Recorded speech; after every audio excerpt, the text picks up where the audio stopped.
Lepo pozdravljeni, hvaležno pozdravljeni, dragi gledalci in gledalke. Danes bo se spoznali enega ful fajn fanta in sicer on kot več kot 24.000 Slovencev, pa številka je tale iz leta 2009, tako da je številka še mnogo višja, ima namreč postavljeno diagnozo bipolarna motnja. To pomeni, da je v enem času v maniji, se pravi, takrat je party on, oziroma life is on, super se počuti in vse ostalo, potem pa pade v depresijo, kjer je pa mečkeno bolj žalosten. No, ampak v tem času in vsa ta drugačnost, če lahko temu tako rečemo, je pravzaprav na nek način tudi darilo, kajti vse pesmi in vse, kar pravzaprav ustvari kot pisatelj in poet, so pravzaprav darilo celemu našemu človeštvu. In ja, lahko bi rekli, da živi svoje življenjsko poslanstvo in ustvarja. Spoznali ga bomo in jaz se blazno veselim, se mi zdi, da bo tak iskren in pa seveda prijeten. Opa. Aha, evo ga, pa je že prišel. Živjo, Jaka. Hoj. O, čaj. Yes. Hello. Izvoli. Prisedi. Kako si? Dobar. Pa še na boljš kaže? Pa ja, zmer gre lahko še boljš. Okej. Daj mi nekaj povej. Ponavadi so ljudje, ki imajo kakšno tako diagnozo, ki ni ravno vidne narave, v tem smislu roka mi fali ali pa noga me boli, so kar tako malo bolj skrivnostni, ne povejo, jaz imam pa bipolarno motnjo, ampak ti pa to kar tako poveš. Pa jaz sem se to pred leti odločil, da jaz tega ne bom skrival, ker to je vse en del mene, da bom jaz s tem šel javno ven, mislim, sem tudi napisal knjigo na to temo, dal sem več intervjujev na to temo, ker nimam nič za skrivati. Jaz sem vedno bil odprta knjiga, vedno sem živel po tem prepričanju, da je pač treba ven dati, kar vse nosiš in tako pač zdaj živim in govorim o bipolarni motnji. Ampak kako je živeti z bipolarno motnjo? Odvisen, kje si, ne? Ja, po eni strani zabavno, po eni strani pa težko, ker vse ta nihanja, ki so prisotna tudi pri normalnih ljudeh, so pač pri nas bolj izražene. Se pravi, imamo više vzpone, imamo nižje padce in pač tukaj je treba najti eno sinhronost, eno srednjo pot, po kateri hodiš, da te pač ne vrže v eno ali pa drugo skrajnost. Kaj pišeš takrat, ko si v depresiji? Enkrat sem rekel, da ko sem v depresiji, pišem pesmi, ko sem maničen, pa knjige. No, zdaj sem ugotovil, da lahko pišem kadarkoli vse. Je pa seveda različno. Ko si depresiven, pišeš bolj mračne pesmi, ko si boljše volje, pač pišeš pesmi vesele, najdeš kakšne hudomušne rime, tako ne. Se pa da tudi v depresiji, Jaz sem dokazal to tudi sam sebi in drugim, da sem v depresiji napisal eno erotično komedijo, ki je bila kar uspešnica in uspeh zame, Bravo. In sem jo dejansko začel v bolnici pisati, Enostavno sem se usedel, sem začel pisati in Se pravi, pri tebi je bilo tudi tako hudo, da si mogel iti kdaj na izlet v polje? Ja, večkrat. Aha. Pa tudi tam dejansko lahko ustvarjaš? Lahko. Mislim, dejansko nekaj moraš najti, da te potegne ven.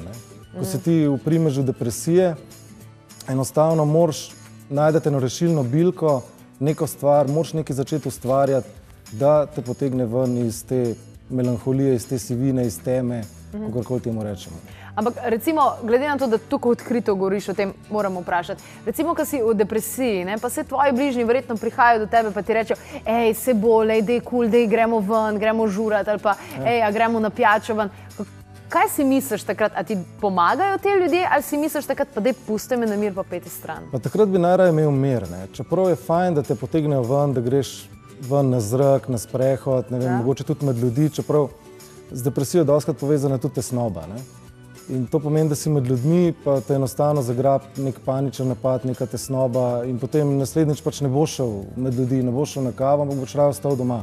Ampak takrat je pomemben, da so okoli tebe ljudje, ki ti dajo vedeti, da te imajo radi, da jim ni vseeno zate, da te vlečejo ven na sprehode. Se pravi, je to fajn, da te vlečejo ven? Ja, je. Da te spodbujajo, da greš ven, da doživiš svet? Ja. Aha, okej.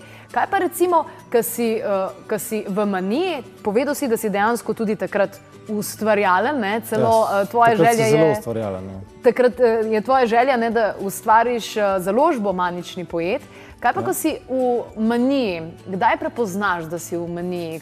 Kako je, ko pride to? A veš, kdaj pride, a opaziš, ne opaziš? Gre za to, da saj jaz pač vem sam zase, jaz dosti hitro začutim.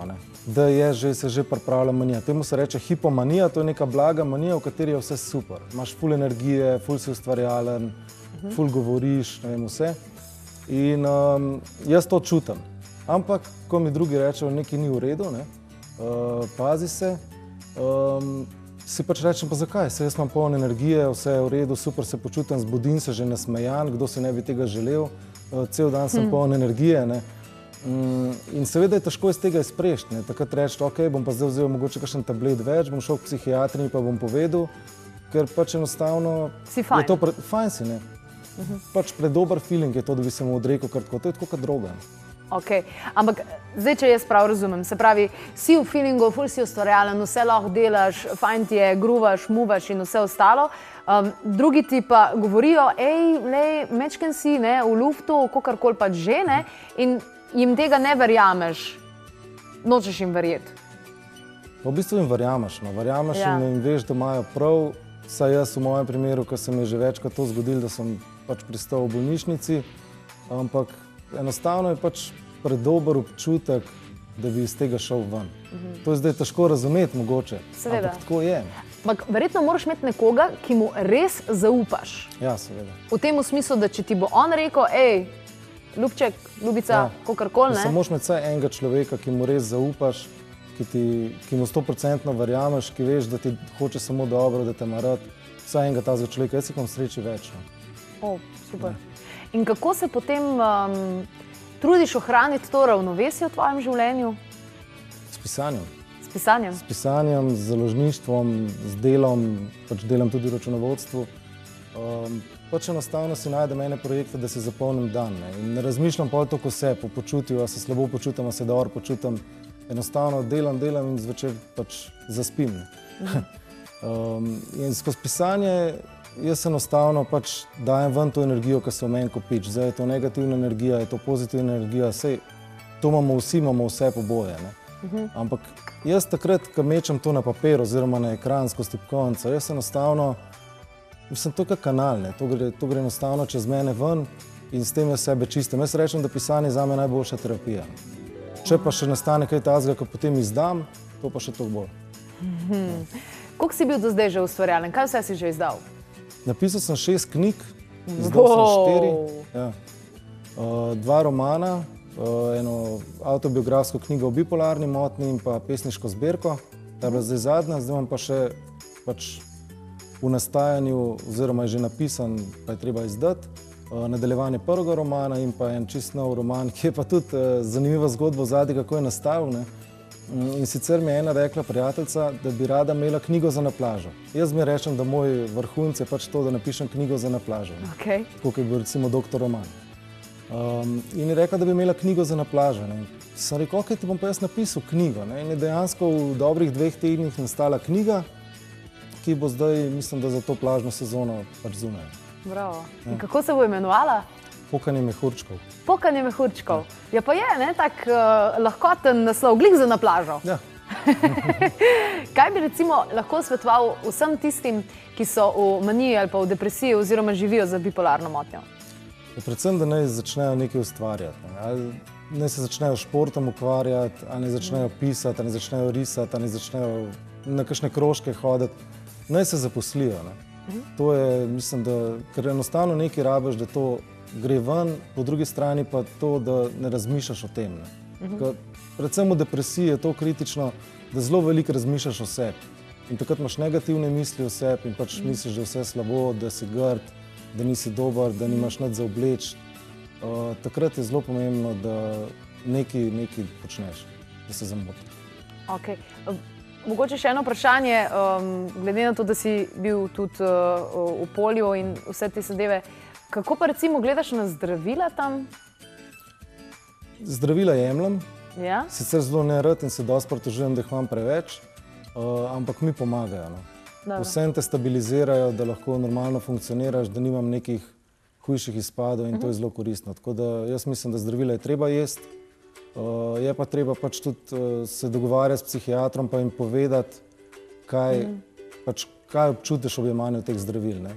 Treba je pač biti iskren, povedati sebi in drugim, da Kje stojiš? Kje stojiš, ja. Ampak prej si rekel, ne, da najboljš za ohranjanje balansa, ne, da se nekaj vržeš, da delaš in da ustvarjaš. Takrat, ko si v meniji, takrat bi verjetno 1000 stvari naenkrat počel, ne? Ja, seveda, ne.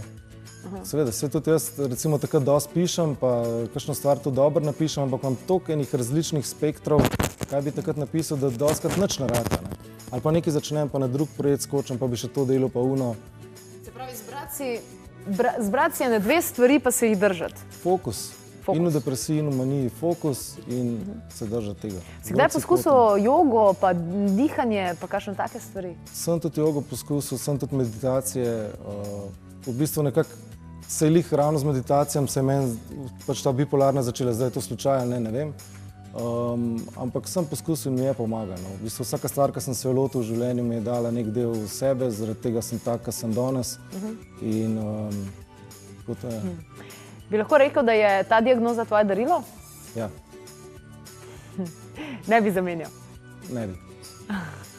Ja, pestro je ziher, ne? Dolg čas ni. Krasno. Evo, jaz sem spoznala tudi to, da če sem že tvoja Facebook prijateljica, da lahko sledim mnogim tvojim delom in navdušuje me, da deliš te svoje pesmice, tudi kakšne take koščke, delčke. Tako da hvala. Evo, tudi drugega lahko dodate za prijatelja, Jaka Tomc. In hvala, ker vse to ustvarjaš. Tako da res super, super, super, super. In hvala, ker si tole delil z nami. Hvala za povabilo. Tako da, spoštovani gledalci in gledalke, v nadaljevanju sledi mnogo zanimivih stvari, sicer pa preverite tudi našo spletno stran, že danes in tale trenutek, klepetobkavi.si, tam boste našli strašne zanimive take nove novičke, ki smo jih pripravili za vas, lahko pa se seveda prijavite tudi na e-časopis, kajti tale teden ga bomo tudi izdali in še vedno tudi v mesecu januarju in februarju je za vas brezplačen, tako da se seveda lahko tudi prijavite nanga in jaz upam, da boš za naslednjo številko kakšno pesmico za naše bralce in bralke e-časopisa napisal. Lahko. Lahko? Ok, super, odlično. Evo, zdaj ste slišali tudi to.